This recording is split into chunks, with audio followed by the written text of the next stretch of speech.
Everything here. Mr. Smith, once you get to the podium, could you please state your name for the record? Joshua Smith. Thank you. Your Honor, today is the date and time set for a PCC in this matter. We would be asking for an adjournment of the PCC to complete discovery in this matter. I have gotten some initial discovery, but I believe there is more coming after speaking with Madam Prosecutor. Is this the only thing holding it? I'm sorry, Your Honor. Is the only thing holding him? Yes, it is. Yes, it is, Your Honor. And we would like to address the matter of bond when the court is ready. Cause conference July 11th, July 11th. 2024, 9 a.m. Or as your invite indicates. Thank you, Your Honor. May I address the matter of bond, Judge? You may.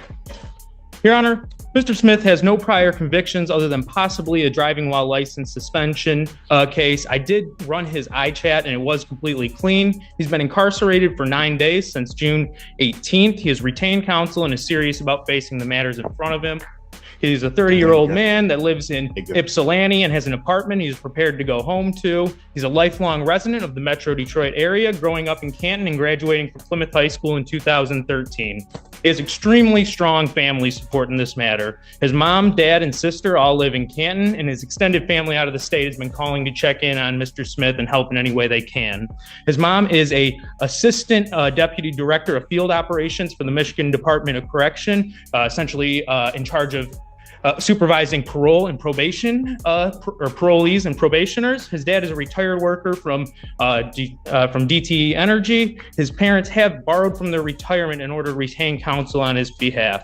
Speaking to Mr. Smith's work background, he's obviously resigned from his job due to this case, but he has been consistently employed since his senior year of high school, working in various industries like food service, manufacturing, trucking, and hospitality. He is confident that he can become employed should he be released in this matter, and he does believe he has a lead on a case or on a job to become a janitor. All right, guys, buckle up because we're diving straight into a tense courtroom moment.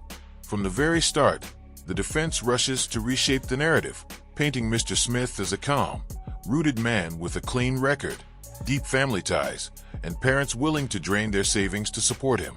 They push hard to show he's stable, responsible, and ready to face this head-on, hoping the judge sees a man who deserves a chance to walk out on bond. I have had a chance to review the police report in this matter, Judge, and I would note that there's no mention of any injury to the complaining witness or no mention of any medical treatment. And based on that police report, I've done a preliminary run of his sentencing guidelines, and assuming for the sake of this bond argument only, that if he were convicted of assault with intent to do great bodily harm and he were given points under OV3 for bodily injury requiring medical treatment, maximum points for psychological injury to the victim, and maximum points for exploitation of a vulnerable victim, his sentencing range would still be 0 to 17 months, meaning it would be an intermediate sanction since it's an under 18-month sanction. And as this court is well aware, jail is not an intermediate sanction. So that presumptively this would be a probation sentence. I understand how sentencing works. Go ahead, get to your end of your argument. Okay, concluding, Your Honor, I would note that there was 14 days between the arrest and the incident in this matter where there were no allegations of wrongdoing. Mr. Smith was proactive in looking out and getting a booked therapy appointment, which he would like to get back to. We'd be asking for a cash bond that Mr. Smith can afford because we do not believe he is a danger to the community or a flight risk. We'd ask for a $2,500 10% cash bond in this matter, Judge. Response. Your Honor, we originally requested a $75,000 cash surety in this case, and we were given $75,000 with 10% privilege. This is a case that was completely captured on video. The defendant is a teacher at Ypsilanti High School. The victim in this case is a 14-year-old student. Here, the victim and the defendant appear to have gotten into a verbal argument. At one point, the defendant instructed the victim to do push-ups. The victim told the defendant that he was unable to do so because he had a wrist injury. And then at that point...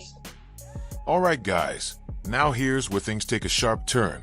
As the defense wraps up its argument, the prosecution steps in with a completely different picture. They lay out the disturbing details caught entirely on video. The confrontation, the 14-year-old saying he couldn't comply due to a wrist injury, the teacher snapping, closing in, and then strangling the student until others intervened. And the defendant himself admitted he lost control. The defendant got in the 14-year-old's face and said, "That's some bitch ass shit." The defendant then followed the victim as he started to walk away. And at that point, he strangles him for several seconds with the sleeve of his sweatshirt. It was only when two teachers walked up and intervened that this concluded. The whole thing is on is on video.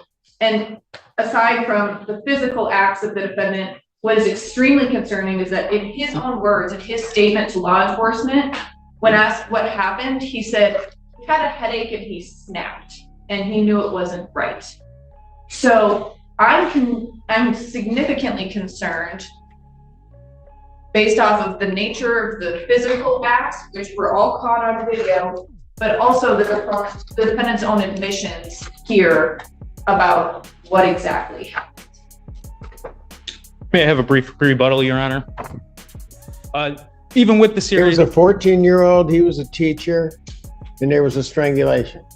those are the allegations, Your Honor. Yeah, And go ahead with your response. even with the seriousness of these allegations, we fully recognize the seriousness. I think the guideline argument remains that this still is a presumptive probation. And I think to the danger of the community, I think the 14 days between between the incident and arrest, where there was no court order in place, where there's no allegations of wrongdoing, speak to the danger of the community that Mr. Smith is. And I believe that that danger can be mitigated with reasonable terms of bonds, such as possibly a tether or a cash bond that he may afford, which we would ask for $2,500, 10%, Your Honor. There's a $75,000, 10% bond. I understand, Judge. They didn't request that I raise it. I actually should raise it, given what I've heard. I will not. However, your motion for bond reduction is denied. Your Honor, would you consider release if he was to live at his mother's house rather than by himself in Ypsilanti as a condition of bond? Did I thought I ordered something. I was just asking if it would sway your decision at all, Your Honor. No, when I'm done, I'm done. Fair enough, Judge. Thank you. Thank you, Your Honor. All right, guys, now we hit the final stretch. The defense tries one last time to soften the blow, arguing guidelines and insisting the defendant isn't a danger. But the judge isn't buying it. She pushes back firmly, reviews the seriousness of the allegations, and ultimately denies the request for a bond reduction. When the defense asks if living with his mother might change things, the judge shuts it down instantly with the final, decisive call. Thanks for watching. Don't forget to like the video and subscribe to the channel, and we'll see you in the next video.